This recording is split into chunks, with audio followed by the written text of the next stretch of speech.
Hello and welcome. Welcome back to this video series on ISO 19011-2018. Through this and these series of videos, we are making an endeavor for all to understand the guidelines of auditing management systems. Through this video, let us make a pursuit to understand the clause number 5, Managing an Audit Program. 5.1 General. The audit program should be established when we can include audits addressing one or more management system standards or other requirements conducted either separately or in combined audit. The extent of the audit program should be based on size and the nature of the auditee, as well as on the nature, functionality, complexity, the type of risks and opportunities, and the level of maturity of the management system to be audited. The functionality of the management system can be even more complex when most of the organization functions are outsourced and managed under the leadership of another organization. Particular attention needs to be paid to where the most important decisions are made and what constitutes the top management of the management system.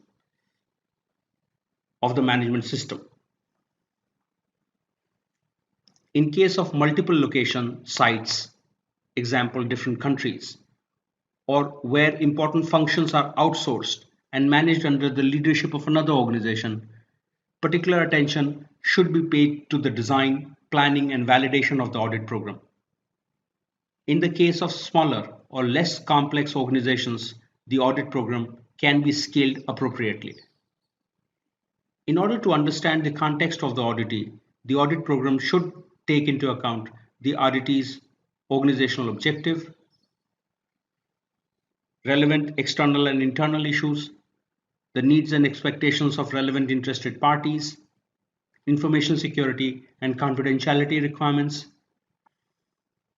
the planning of internal audits, and in some cases, programs for auditing external providers can be arranged to contribute to other objectives of the organization.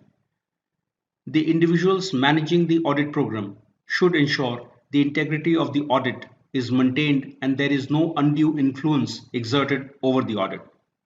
Audit priority should be given to allocating resources and methods to matter in a management system with higher inherent risk and lower level of performance. Competent individuals should be assigned to manage the audit program.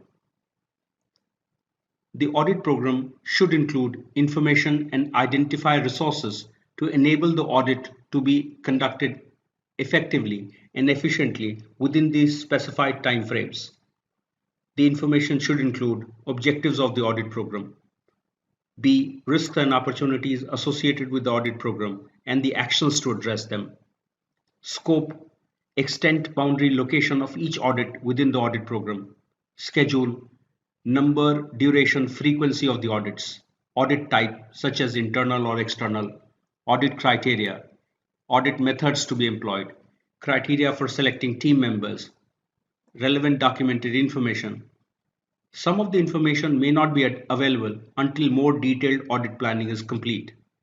The implementation of the audit program should be monitored and measured on an ongoing basis, C 5.6, to ensure its objective has been achieved.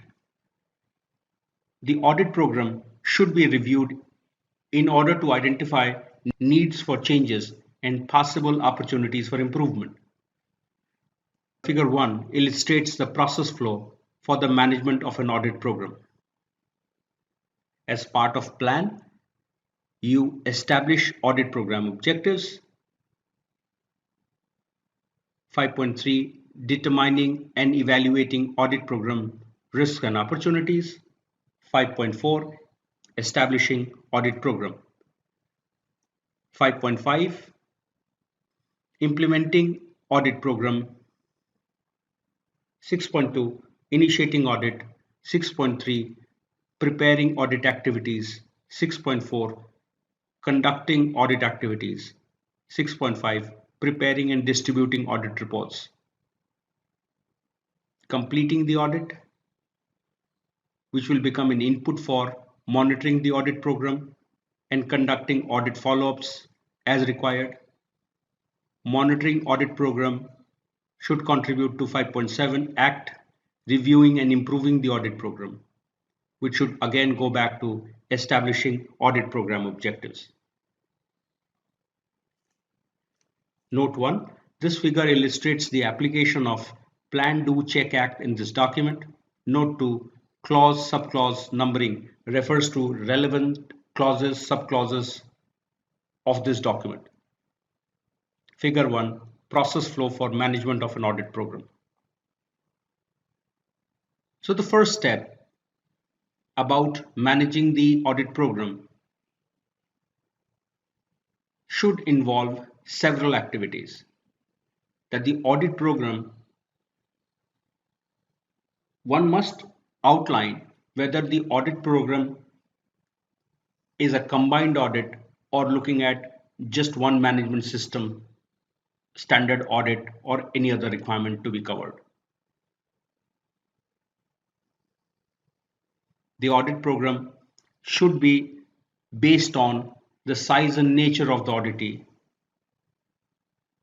depending on the functionality, complexity, and types of risks and opportunities, and the level of maturity of the management system.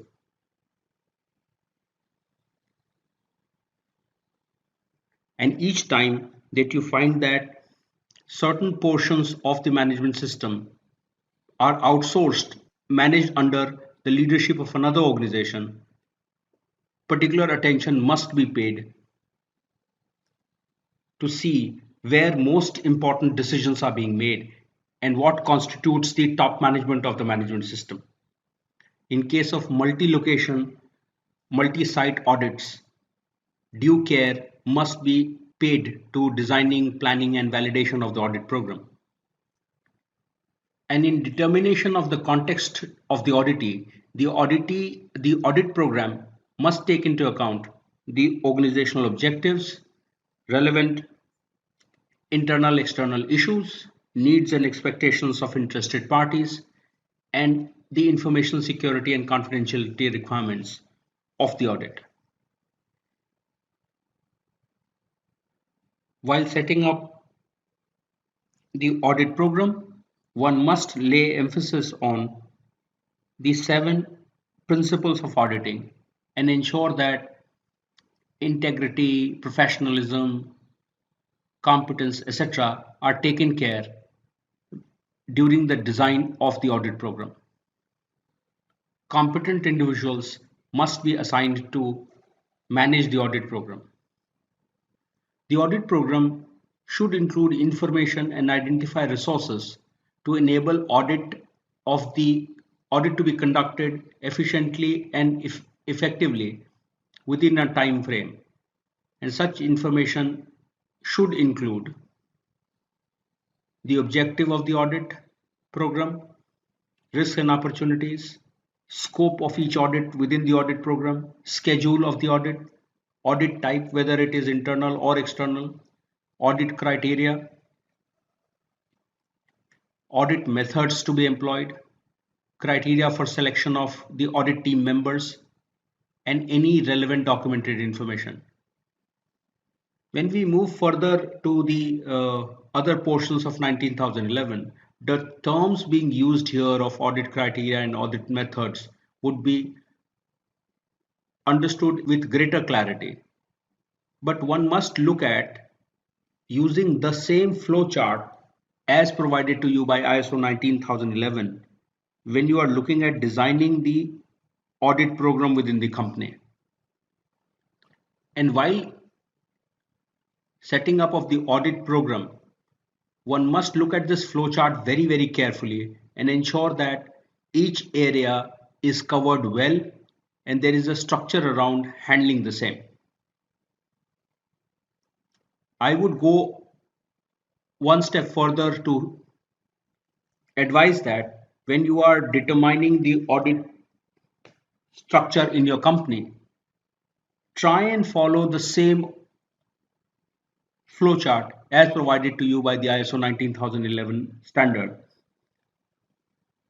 This will ensure that the auditing of the management system has been designed well, and then we can subsequently ensure that the audit program gives us the results that we are looking for.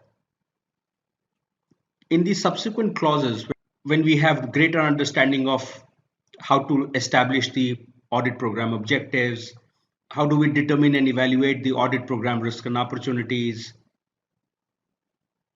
definitions of roles and responsibilities, competence of individuals, this clause number 5.1 will be able to make more sense.